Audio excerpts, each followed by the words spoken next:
ሰላም ጤና ይስጥልን ከኢትዮጵያ ዜና አገልግሎት የዕለቱ መረጃዎች ይዘን ቀርበናል። በቅድሚያም ማርስተ ዜናዎቹን ኢትዮጵያ በአስደናቂ ህዳሴ ጉዞ ላይ ትገኛለች ሲሉ የናይጄሪያ ምክትል ፕሬዝዳንት ካሺም ሼቲማ ገለጹ። የተሟላ የማክሮ ኢኮኖሚ ማሻሻያ በሁሉም አመልካቾች የሚጠበቅበትን ውጤቶች እያስመዘገበ መሆኑን የኢትዮጵያ ብሔራዊ ባንክ ገዢ ማሞ ምህረቱ ገለጹ። በኢትዮጵያ የሰላም ግንባታና በአብሮነት የመኖር እሴት እንዲጎለብት በማስቻል ረገድ ሀገር በቀል የግጭት አፈታት ስርዓቶች ጉልህ አስተዋጽኦ እያበረከቱ እንደሚገኙ የሰላም ሚኒስቴር መሐመድ እድሪስ ገለጹ። ኢትዮጵያን በግብርናው ዘርፍ ተጠቃሚ ለማድረግ የባለ ድርሻ አካላት ትብብር አስተዋጽኦ ወሳኝ ነው ሲሉ የግብርና ሚኒስቴር ዴኤታ ዶክተር መለስ መኮንን ገለጹ። ብሔራዊ ቤተ መንግስትና አንድነት ፓርክ ተደብቀው የቆዩ የኢትዮጵያውያን ቅርሶችና የማንነት መገለጫዎችን በውብ ገጽታ ለዓለም የገለጡ መሆናቸውን የሀገር ሽማግሌዎች ገለጹ። ዜናዎቹን በዝርዝር እንመለከታለን። ከዜናዎቹ ጋር ብዙ አየቦጋለ ነኝ። አብራችሁን ቆዩ። ኢትዮጵያ በአስደናቂ ህዳሴ ጉዞ ላይ ትገኛለች ሲሉ የናይጄሪያ ምክትል ፕሬዝዳንት ካሺም ሼቲማ ገለጹ። ጠቅላይ ሚኒስትር ዶክተር አብይ አህመድ ከናይጄሪያ ምክትል ፕሬዝዳንት ካሺም ሼቲማ ጋር ቁልፍ በሆኑ የሁለትዮሽና አህጉራዊ ጉዳዮች ላይ መወያየታቸው ይታወቃል። ምክትል ፕሬዝዳንቱ የኢትዮጵያውያንን አስደናቂ ቅርሶችና ታሪኳን አጉልቶ በሚያሳይ መልኩ ታድሶ ለእይታ ክፍት የሆነውን ብሔራዊ ቤተ መንግስትንም ጎብኝተዋል። ጉብኝታቸውን በተመለከተም በይፋዊ የክብር መዝገብ ላይ ባሰፈሩት የማስታወሻ መልእክት ብሔራዊ ቤተ መንግስቱ ህያው ታሪክ ነው ብለዋል። ኢትዮጵያ ከአፍሪካ ቀኝ ያልተገዛች ብቸኛዋ ሀገር መሆኗን ያወሱት ምክትል ፕሬዝዳንቱ በአስደናቂ ህዳሴ ጉዞ ላይ ትገኛለች ነው ያሉት። በኢትዮጵያ ድንቅ የታሪክ ጸጋና ታላቅ ሀገርነት ኩራት እንደተሰማቸውም በመልእክታቸው ጠቅሰዋል።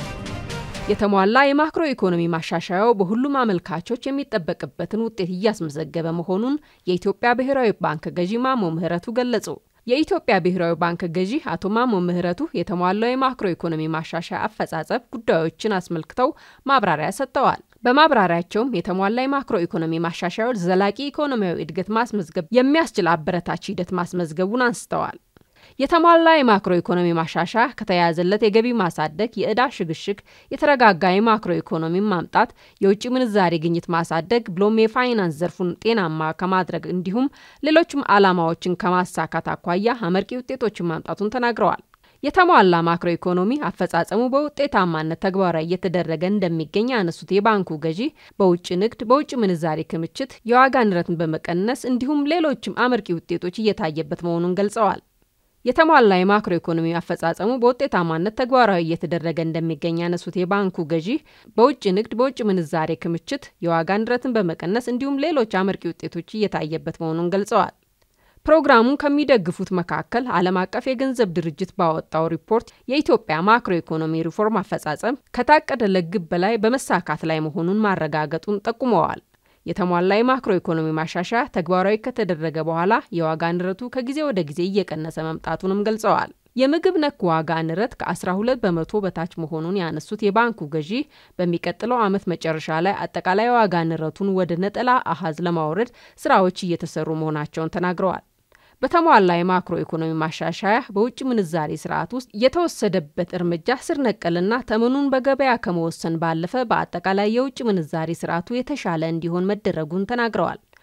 በዚህም በኢትዮጵያ ኢኮኖሚ ለውጥ በማምጣት ላይ የሚገኘው የውጭ ምንዛሪ ፍሰት መጨመሩን አንስተው ባለፉት 11 ወራት የውጭ ንግድ አፈጻጸም ማደጉን ገልጸዋል።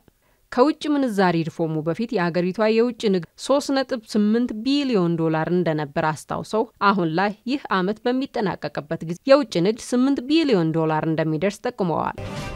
በኢትዮጵያ ሰላም ግንባታና በአብሮነት የመኖር እሴት እንዲጎለብት በማስቻል ረገድ ሀገር በቀል የግጭት አፈታት ስርዓቶች ጉልህ አስተዋጽኦ እያበረከቱ እንደሚገኙ የሰላም ሚኒስቴር መሐመድ እድሪስ ገለጹ። በተሳሳተ ስሌት ነፍጥ ያነገቡ አካላት መንግስት የፈጠረውን የሰላም አማራጭ እንዲቀበሉ በማስቻል በኩል የሀገር ሽማግሌና የሃይማኖት አባቶች የማግባባት ሚናቸውን እየተወጡ እንደሚገኙ አስታውቀዋል። የሰላም ሚኒስቴር ማህበራዊ ሀብቶቻችን ለህብረ ብሔራዊ አንድነታችን በሚል መሪ ሐሳብ ሀገር አቀፍ የሀገር ሽማግሌዎች፣ የሃይማኖት አባቶች፣ የጎሳ መሪዎችና የሰላም ተቋማት አመራር አባላት የምክክር መድረክ አካሂደዋል። የሰላም ሚኒስቴር መሐመድ እድሪስ ለኢዜአ እንደገለጹት የኢትዮጵያ ዘላቂ ሰላምና ደህንነት ለማረጋገጥ ሀገር በቀል የግጭት አፈታት ስርዓቶች የማይተካ ሚና አላቸው። መንግስት ኢትዮጵያ ካለፈችባቸው የፖለቲካ ታሪክ በሚመነጩ ተግዳሮቶች ለሚፈጠሩት የጸጥታ ችግሮች ምላሽ ለመስጠት የሰላም አማራጭን የማስፋትና ህግ የማስከበር ተግባራት እያከናወነ መሆኑን አስታውቀዋል። የሀገር ሽማግሌና የሃይማኖት አባቶችን በተሳሳተ ስሌት ነፍጥ ያነገቡ አካላት መንግስት የፈጠረውን የሰላም አማራጭ እንዲቀበሉ በማስቻል ሂደት የማግባባት ሚናቸውን እየተወጡ እንደሚገኙ አንስተዋል። የሰላም ሚኒስቴርም የሃይማኖት አባቶችና የሀገር ሽማግሌዎች ያካበቱትን የግጭት አፈታትና ሰላም ግንባታ ስራን ለማስቀጠል በትኩረት እየሰራ ነው ብለዋል። በአፍሪካ አመራር ልህቀት አካዳሚ በተካሄደው የምክክር መድረክ የልምድ ልውውጥና የእርስ በርስ ትውውቅ የተፈጠረበት መሆኑን ተናግረዋል።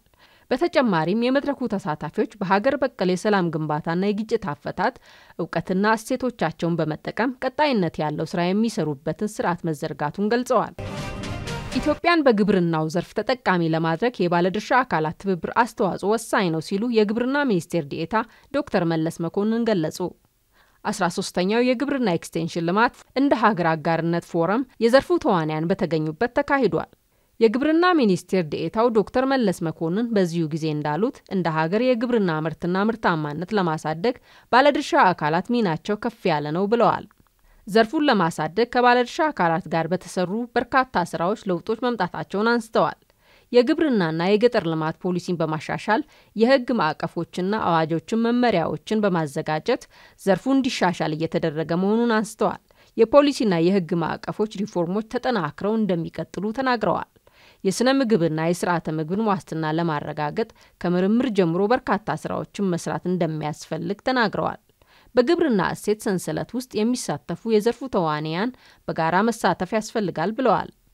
የኢትዮጵያ ግብርና ትራንስፎርሜሽን ኢንስቲትዩት ከፍተኛ አማካሪ ዶክተር ጭምዶ አምጫላ በበኩላቸው በትብብር በተሰራው ስራ በግብርናው ዘርፍ የነበሩ ማነቆዎች እየተፈቱ መምጣታቸውን ተናግረዋል።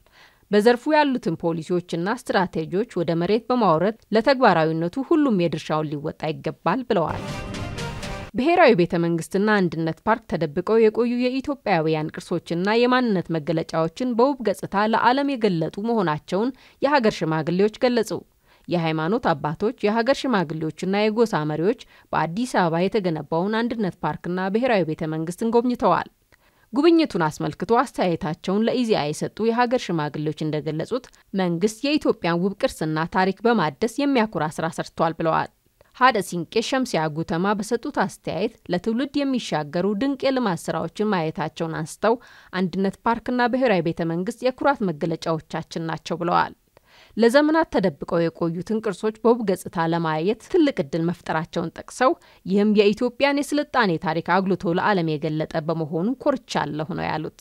በድሬዳዋ አስተዳደር የአፍረንቀሎ አባገዳ ዋና ጸሐፊ አቶ ጉልላት ደምሴ በበኩላቸው የብሔራዊ ቤተ መንግስት እድሳት የኢትዮጵያን ታሪክና ቅርስ በአግባቡ ሰንዶ ማስቀጠል ያስቻለ ነው ብለዋል። አዲስ አበባን በኮሪደር ልማት ውብና ጽዱ ሆና በማየታቸው መደነቃቸውን ጠቁመዋል። የሲዳማ ክልል የሀገር ሽማግሌዎች ተወካይ አቶ ካሳውን ከበደ በበኩላቸው የቤተ መንግስት እድሳት ስራው ታሪክና ቅርስ እንዴት መጠበቅ እንደሚቻል ያሳየ መሆኑን ገልጸው በለውጡ ዓመታት የተከናወኑ የልማት ስራዎች ለኢትዮጵያ እድገት ትልቅ ተስፋ ናቸው ብለዋል። በመዲናዋ አዳዲስ ልማቶችንና ነባር ቅርሶችን በአንድነት ያሰናሰለ ድንቅ የልማት ሂደት እንደተመለከቱ የተናገሩት ደግሞ በሲዳማ ክልል የሀገር ሽማግሌና የሃይማኖት መምህር ፓስተር ቦጋለ ወልደሃና ናቸው። መንግስት ብሔራዊ ቤተ መንግስትንና አንድነት ፓርክን ውብ አድርጎ በማደስ ለአዲስ አበባ ተጨማሪ ውበት ለትውልዱ ደግሞ የታሪክና የቅርስ ውርስን በተገቢው መንገድ ማስተላለፉ የሚያኮራ ነው ብለዋል።